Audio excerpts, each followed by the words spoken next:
نحمدہ ونصلی ونسلم علی رسولہ الکریم اما بعد فاعوذ باللہ من الشیطان الرجیم بسم اللہ الرحمن الرحیم۔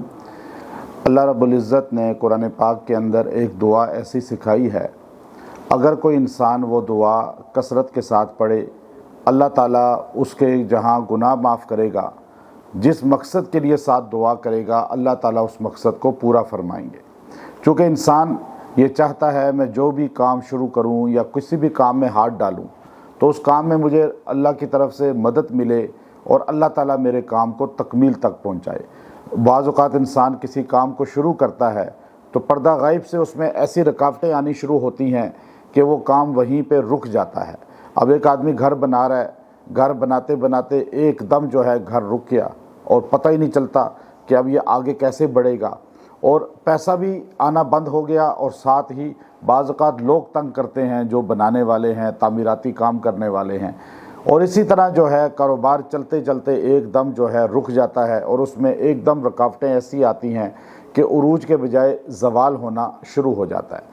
اب یہ دعا ہمیں اللہ خود سکھا رہا ہے، اور اللہ کہہ رہا ہے یوں مانگو مجھ سے اور میں تمہیں دوں گا۔ اور یہ دعا اتنی جامع ہے کہ عرش کے خزانوں سے ہمارے نبی علیہ السلام کو ملی، اور ہمارے نبی صلی اللہ علیہ وسلم فرمایا کہ یہ کسی امت کو نہیں ملی۔ یہ پوری دعاؤں کا آخری رکوع کی آخری آیت پوری دعائیں ہیں، لیکن ایک دعا جو میں آج آپ کو بتانی ہے کہ دعائیں رد نہیں ہوتی اس سے جو یہ پڑھے گا۔ اگر گناہ ہو گیا ہے تو اس کو پڑھیں جو ہے آپ، اور اگر اللہ سے کچھ منوانا ہے یہ پڑھیں، کوئی کام جاری کرنا ہے یہ پڑھیں، کسی کام کی رکاوٹ دور کرنی ہے یہ پڑھیں۔ کتنی آسان دعا ہے۔ ربنا لا تؤاخذنا ان نسینا او اخطأنا۔ اب یہ جملے بس 3 آپ یاد کر لیں۔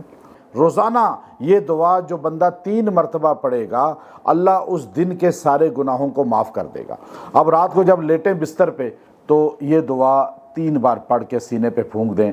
آپ سارے پڑھیں، ربنا لا تؤاخذنا ان نسینا او اخطأنا۔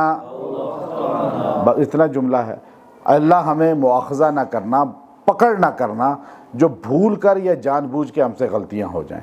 اب اس پر آپ 3 بار اگر آپ کوئی کام پھنس چکا ہے، آپ چاہتے ہیں یہ کام جاری اور ساری ہو جائے، روکتا کام کو کون ہے؟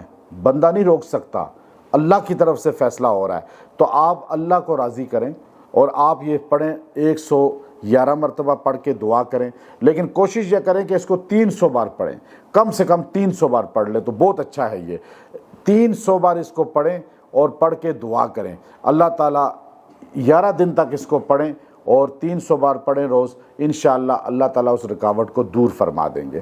جو آدمی جو ہے یہ چاہتا ہے کہ مجھے ترقی مل جائے، میرے کام جاری اور ساری ہو جائیں، اللہ کی طرف سے جو رکاوٹ ہے وہ دور ہو جائے، تو وہ یہ دعا پڑھ لے، اللہ تعالیٰ گناہوں کو بھی معاف کرے گا، ساتھ ان کاموں کو جاری اور ساری فرما دے گا۔ چونکہ استغفار میں یہ الفاظ وہ ہے جو سب سے جامع ہیں، جو رزق کو کھینچتے بھی ہیں اور اللہ کی مدد کو بھی عطا فرماتے ہیں۔ تو ان دعاؤں کو اپنا وظیفہ بنائیں، بچوں کو یاد کرائیں، اپنے گھروں میں بچوں کو یہ دعائیں یاد کرائیں، اتحیات میں ان کو پڑھا کریں۔ انشاءاللہ اس سے آپ کو اللہ تعالیٰ فیوزات برکات عطا فرمائے گا۔ وآخر دعوانا ان الحمد للہ رب العالمین۔